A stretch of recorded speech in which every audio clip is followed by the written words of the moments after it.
Kenny. For many of these women, an addiction to drugs is what led them to prison. You met them earlier this month. They are raising their babies in the Wee Ones nursery at the Indiana Women's Prison. Good morning, Indiana anchor Beth visited the prison again to see how the rehabilitation process addresses addiction. These women see their opportunity to create the mother-baby bond in an environment without drugs as a turning point in their lives.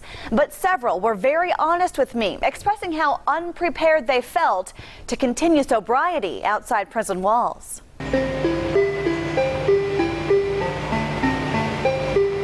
Addison and her mom, Brandy Canterbury, live in this small room in the baby hallway at the Indiana Women's Prison. She came in pregnant, applied, and then was selected to raise her newborn baby girl here. If everything goes to plan, they'll be released together. I want a job that I can be proud of instead of selling drugs. Canterbury is a meth addict. Both my parents were addicts.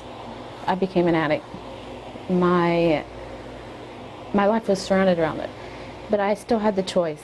And I chose to go down that road, and I had to learn from it. She and most other women in this program are not eligible for drug rehabilitation classes because of the length of their sentences. That generally is why someone with a sentence less than 12 months isn't eligible for programming in the outpatient services, which are our phases, because they wouldn't be able to complete it. Jessica Davis tells me the three-phase program takes about 18 months to complete.